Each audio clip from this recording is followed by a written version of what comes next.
With the release of Legends Limited Super Saiyan 3 Vegeta, we have to start asking the real questions. Did they do him justice? I've got some opinions to share. Even though I don't have him, you can obviously get an opinion from playing him and watching other people's perspectives, but I'm sure you guys will have your own opinions, so be sure to leave them in the comment section below. But your thoughts might align with mine, so I'm gonna give mine in this video. If you disagree, also be sure to let me know. But just having Super Saiyan 3 Vegeta in the game is a big deal in itself. The adult version at that, they just skipped the mini version completely and gave us the full joint. That's crazy. But before I do get into the details of Vegeta heavily, I want to talk about the timing of his release. Now, I posted a short on this already, but it's basically just saying that they decided to make it Daima Friday once more and drop Vegeta on a Friday because they were obviously releasing Daima every single Friday. They also had the Goku login bonus thing, which is really nice, the Goku mini thing. So them dropping Vegeta on a Friday just makes sense. But that means they don't align everything that's coming with him with the Friday. They just drop him on the Friday. They dropped the raid as well, but that's standard. Raids usually drop on a Friday or a Saturday anyways, so that's fine. But everything else that's going to come out with Vegeta, so I'm talking about the Goku mini Zenkai, I'm talking about any possible equipments that would be new, I'm talking about any equipment awakenings that could release. There's things like this that would amp the new unit that we consistently see every time there is a new unit, and Vegeta doesn't have any of that at the current moment. So whether you think he's great, whether you think he's bad, whether you think he's underwhelming, whether you think he's balanced, whatever standpoint you have right now, just know he's most likely going to get better on the Wednesday update when they add all those things that every unit is supposed to get. So if there's currently downplay, fine. If he's good to you and he could be better, that's also fine. Objectively, I hope anyways it's objectively, but let's just say it's not. He's going to get better on the Wednesday update when all those things stack up to make him better. So first I'm gonna start with my likes about Vegeta. First of all, I do like that they chose to drop the adult version. Either way, it would have been fine. I think everybody was expecting the mini version, but the adult version is nice since his animations were crazy. So I like his animations a lot. The final flash, it's beautiful. They done that very, very well. I have no complaints regarding the way he looks, his animations, the attacks, everything like that. The aesthetics of the character has hit. There's probably going to be model updates further down the line when they go ahead with the 2025 7th year big update that they were talking about. So if anything looks bad to you right now, it's only gonna get better. Don't worry about that. But even right now, it looks great. So I'm happy with the animations. I don't think anybody's complaining about the animations. So let me just get that out of the way since it's all aesthetics, you know. Even though it's subjective, I think most people can agree it looks great. One thing I really like in addition is the fact that his blue card is able to nullify endurance consistently, obviously until there's only one enemy alive. But then if you have only one enemy alive, then you switch to the main ability where he's able to remove the vanish completely as a result of there being only one member left, and that allows you to get the ultimate art in addition, and it's a free LF in most cases, you know. Some people cancel buffs, but that's natural, but in other cases you just be able to hit a big attack and at least take out a whole bar of their health, assuming he does enough damage. But if they're the last one left, you've probably done enough damage to the point where you could probably just one-shot them anyways. So that combination where his blue card is your main source of nullifying endurance pre one person left, and then when there's only one person left, you should think about switching to the main ability so you can get the ultimate, so you can nullify endurance that way if you're able to. I know a lot of people cancel buffs again, but then you also get the free vanish removal, which is nice. So you also have the option of like a rising rush. So these two sync exceptionally well, the blue card and the ultimate arts. If you know what you're doing, they sync so well, it's dumb. So pretty much at all points, just don't use the ultimate, stick with the blue card, and when there's one person left, you focus on the ultimate, and that's how he's meant to be played. It's very nice in combination. I also want to give props to the green card. The green card is nice because it can cancel the ceiling of art cards and rising rushes with one press. That's very nice. Overall, it's always going to give you a plus if you're able to cancel those things. There's a lot of characters that stop you from doing that when you need it the most. When you need it the most, your rising rush is going to be missing, and of course you can't use a certain card. But if you have that green card, you press it, it also gives you cover null, which is great, so you can just start chaining and continuing your combo. You also get a card from that, so no matter what, you can continue your combo. So the green card in general is very powerful. Cover null and a card is always good. Almost every green card gives you key, so naturally you're getting those three. That's a trifecta. But also being able to cancel buffs, cancel ceilings, sorry, of cards that are locked, and the rising rush that's locked. Hey, then you can get the Rising Rush off too. So overall, that green card is actually very powerful. There's no real cons of it when pressing it. It's just good overall. I also like that he gets cover nullification very, very easily. When he enters the battlefield, he doesn't get cover null, but when he presses a strike or a blast, he's gonna get cover null. And that's for 5 timer counts. So on the entry, no. But when you press a strike or blast, yes. So in some cases, you know, let's say you're fighting Ultimate Gohan, I think he cover changes blue cards. He's gonna be able to get you. But that's like a one-off, you know, not many characters do that. But other than that, when he presses a strike or a blast, you know, you're gonna be able to get that cover null straight away. And on top of that, like I just spoke about earlier, he has it on the green card too. So in terms of his combo being stopped, it's not very likely. He has the easiest access to cover null, not just from starting the combo, but also if he's mid combo, he can press the green card and get it again. So he's quite consistent in continuing his combo, which is nice considering that he's the damage stacking type. Even though all of those are cancelable, if he can continue his combo on the offensive, he can do high damage, which will basically keep him on a high. And that's what you want with him. But you need to be quite consistent in your playstyle, but you can make that work for you if you know what you're doing. Now, this video wouldn't be honest if I didn't talk about anything bad. And I'm gonna start with his green card. I pointed this out on the initial reaction, and I think this isn't a thing that's going to change. But his green card, right? The idea is to stop sealing. That's the main thing. You get cover null from it, which is already good, and the rest is already good, but that's just basic jazz. The new thing is that he stops the sealing from cards and Rising Rush. But what if his green card is the thing that's sealed? That kind of makes this futile. You won't be able to do the thing that's going to free you, because the thing that's going to free you is not freed itself. So it's like Inception. You can't actually get freed unless you free the thing that's going to free you. That's not going to work. So I feel like if they were going to make him useful, they should have made it some sort of passive where every single time that his card gets sealed, it will immediately unseal. It will just get nullified, and that could happen at least 3 times. Because the odds are, how many times are you going to need to cancel someone's sealing of card arts or somebody's sealing of Rising Rush in one game? Maybe twice at max. So if it happened 3 times, it basically makes you immune, and it's happening on a passive, not something that you have to think about. It could also be something that happens for the whole team too, so that would be super exceptional. But now I kind of have to press it, and it gets nerfed unnecessarily. It's not even like it's the most OP mechanic too, because you have to trigger it yourself. If it was passive, it'd be much more valuable on the team. But since it's not passive, there's the restriction of it possibly being sealed itself if his green card gets sealed. So some characters seal green cards themselves, some characters seal random card slots, and that card slot could just be the slot where your green card is. So now I can't unseal my cards because my green card is sealed.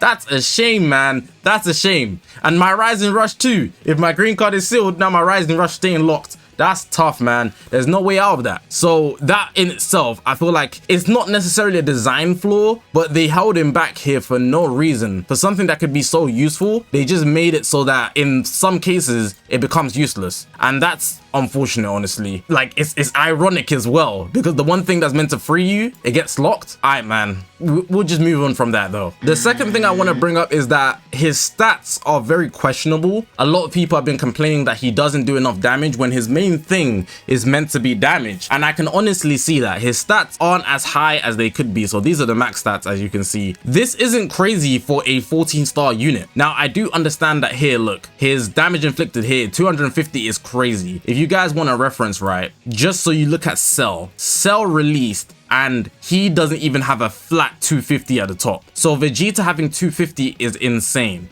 And then of course we know that Vegeta has a bunch of damage stacking too. So the way his gauge works, you know that once it hits 50%, he's gonna get some buffs out of that over here. 30% damage inflicted. He can get damage inflicted from his green card too. Here you can see applies the following effects if you have one or fewer cards. At the end of the combo, you'll get 50% more damage inflicted. A lot of these are like like this is only 5 timer counts. So would you be able to utilize that the best? Possibly not. This is 10 timer counts, cool. But the main thing I want to look at is that a lot of this is cancelable. So at the end of a combo, in a lot of cases, you might hit a Rising Rush, you might hit a blue card, and then if your buffs get cancelled, then you don't really get to see the benefits of that. So even though he has high damage inflicted here that can't be cancelled, the rest can, and his stats are not high enough to actually make it feel like he's doing the damage stacking that he is supposed to do. Let's also point out that this guy is on the boost. So considering he's on the boost right now, could you think about how he would be based on coming off the boost, you know? That's gonna be treacherous times, and I don't really like that, you know? I do understand the idea of making a unit balanced,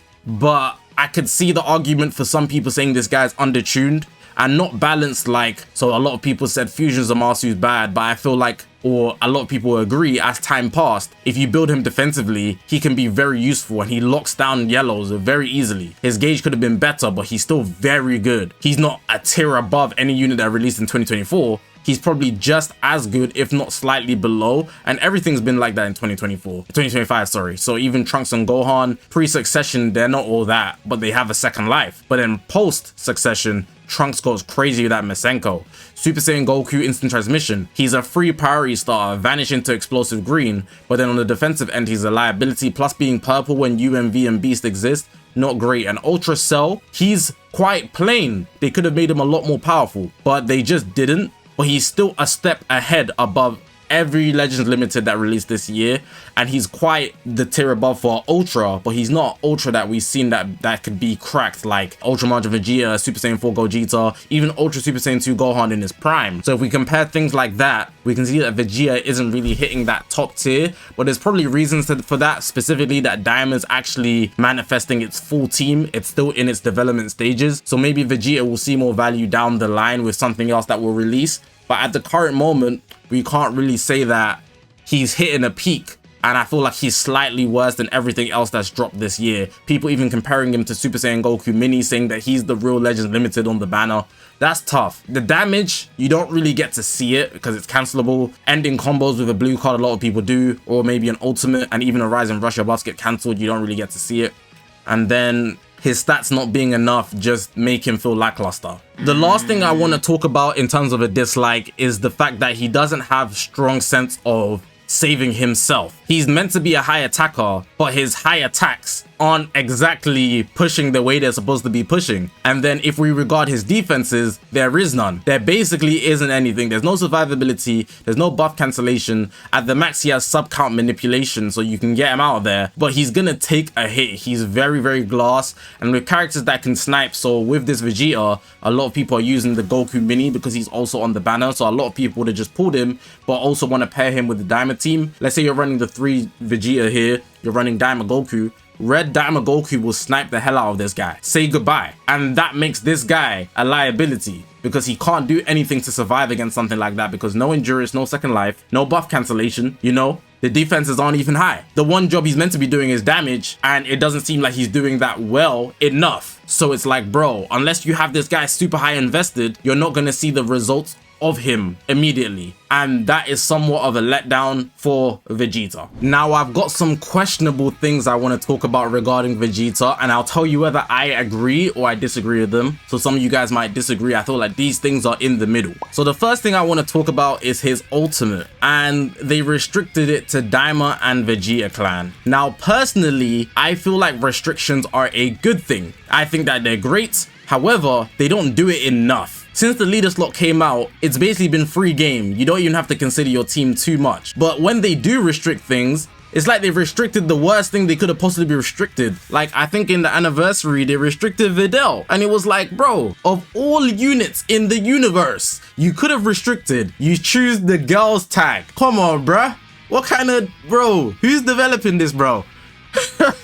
So here, we have a restriction of damage that comes out if you have a Daima unit or a Vegeta clan unit. And because it's Daima, hey, maybe I'm biased in that sense, but I think it's a good thing because then people will be forced to somewhat use him on Daima. But then my issue is that if they only restrict some units and not units that need to be restricted, it becomes like an anti-bias. So I'm biased because I want it to be restricted for Daima here, because Daima is a team that I want people to prioritize. People were crapping on the show, but when they got to the end, when all the hype stuff come out, people switched up. That's why I want that to be the case. But then we see a new Goku that's gonna drop next month, right? And he's not gonna get any restrictions, and he's gonna be #1 unanimous. He's gonna be the best unit we've ever seen in the history of Dragon Ball Legends. He's gonna be owning the game until December, and they won't restrict him, you know? So only because comparatively you can see that they don't restrict units that need to be restricted, I don't like it. But because it's Diamond specifically, I like it. So let me know what you guys think about that one. So we have his gauge here, right? And if you read it, you think that this is kind of hitting. The restore health consistently, wow. The unique gauge charge, that's actually good though. But the health part, it's like, okay, This would be nice if he also had good defenses. And also just looking at the fact that we just got Cell, who just heals permanently. It's like, brother, you know, there was potential here. So even like shafting this at 3%, it could have even been 5%. Maybe that's too much. But considering this guy doesn't have great defenses, it's like, brother, these guys getting melted. So by the time you even try to heal, there's nothing left to heal because he's dead. So you could say it's a good thing depending on your intention of building him. And again, I spoke about this at the start of the video. There might be things that come out that change the whole perception of this Vegeta. But damn, I feel like his gauge, like this whole, the whole gauge working bit, you know, it's not that great. Every time my allies hit, you know, you're filling up the gauge thing, and then when the gauge actually when the gauge actually fills or gets to 50%, sorry, it's not even that great. You know, 30% damage inflicted, reduced key effects, should nullify way more in my opinion, and then only type neutral. But on the defensive end, they could have just made it a whole type neutral personally. Some people might feel like it's enough, but after seeing like even this breakage is not even that great. After seeing people play with him, it feels like it's not enough because of the defenses in addition, you know. So let me know what you guys think about that. Personally, not the biggest fan of it, but it's alright, I guess. Like the getting hit thing is alright when it charges unique gauge, but then the restore health, I don't feel like it's enough because he's just gonna die. He's just gonna die.